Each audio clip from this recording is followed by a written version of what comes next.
Lesson 2 पे चलते हैं। असली मुनाफा टिकट बेचने में नहीं है, एरोप्लेन खरीदने के अंदर है। कैसे प्लेन खरीद के मैं लाया हूं, वहां से इंडिगो ने बहुत कमाया, बहुत बचाया। 2005 की बात थी। राहुल भाटिया और गंगवाल दोनों मिलकर प्लान कर रहे थे कि भाई धंधे में घुसना है। यूएस एयरक्राफ्ट मैन्युफैक्चरर ने एक अनाउंसमेंट कर दिया उसी समय, बहुत बड़ा एयरक्राफ्ट मैन्युफैक्चरर, उसने एक अनाउंसमेंट कर दिया, इंडिया में एक कंपनी आ रही है जो सीधा 100 हवाई जहाजों का ऑर्डर दे दिया हमको, A320 एयरक्राफ्ट, $6 बिलियन का, $6 बिलियन। समझ रहे हो बात को? एक ऐसी कंपनी की अभी शुरुआत भी नहीं हुई, 100 एयरक्राफ्ट का ऑर्डर कैसे दे दिया भाई? इतना बड़ा ऑर्डर क्यों दे दिया उसने?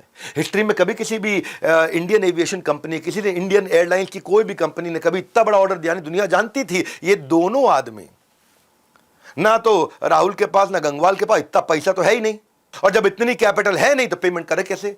तो राहुल भाटिया का अपना एक मास्टर स्ट्रोक था जो पहले कभी नहीं हुआ। मैं आपको बताता हूं उन्होंने क्या मास्टर स्ट्रोक इंडिगो की शुरुआत में खेला। बल्क में ऑर्डर दिया, सीधा 100 एयरक्राफ्ट, सीधा 100 एयरक्राफ्ट। अब पक्का किसी को नहीं मालूम, पर अखबारों की रिपोर्ट और जगह जगह लोग बताते हैं कि इनको 40-50% का डिस्काउंट मिल गया 100 एयरक्राफ्ट का ऑर्डर देने पे। है जी, इतना बड़ा डिस्काउंट देने का कारण है, पता क्या कारण है? इसके पीछे 2 कारण थे। ये 2 कंपनियां आपस में भिड़ रही थी, एक है एयरबस, एक है बोइंग। इंडिया में सब बोइंग की तरफ जा रहे थे। ये गंगवाल जो है ना, विदेश में एयरबस के साथ काम कर चुके थे, बहुत अमेरिका में बहुत टाइम काम कर चुके थे।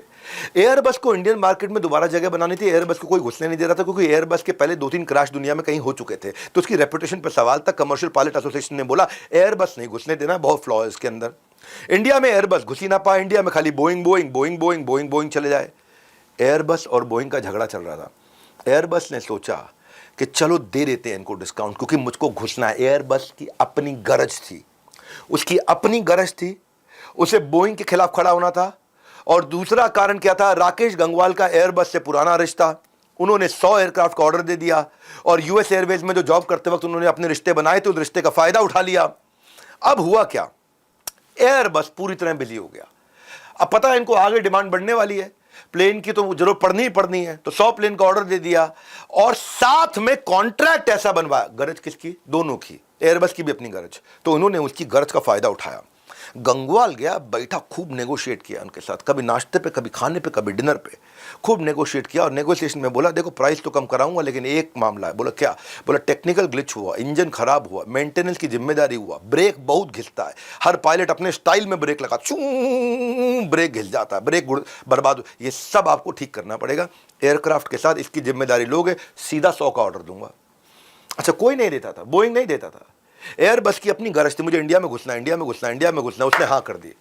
ये अब क्या किया? अब गंगवाल ने अगला मास्टर स्ट्रोक खेला। जब सारी चीजें हाँ कर दी तो बोल दिया सारे 100 प्लेन एक साथ नहीं लूंगा। बोले मतलब? बोले मैं आपको तकलीफ नहीं देना चाहता, आप 100 एयरक्राफ्ट इकट्ठे बनाओगे, आपको बहुत तकलीफ हो जाएगी, अचानक man power, infrastructure, factory, plant आपको बहुत बड़ा करना पड़ेगा, मैं आपका खर्चा घटाना चाहता हूं। ये एयरबस सोचा मेरा खर्चा घटा रहा है। बोले कैसे? आप बोलो आराम से बनाओ, कॉस्ट कटिंग करके रखो, हर 45 दिन में एक जहाज भेज देना, हर 45 दिन में एक जहाज भेज देना। 2006 से 2012 तक 45 दिन के अंदर एक जहाज धीरे धीरे आया। दोनों पार्टियों के लिए विन विन होता गया। एयरबस जो डेस्परेट था बोइंग के अगेंस्ट घुसने को, उसको घुसने का मौका मिला। इंडिगो ऐसा स्टार्टअप था जिसके पास पैसा ही नहीं था, है जी, उसके पास जब पैसा नहीं था तो उसको एक साथ जहाज लेता दिक्कत आती।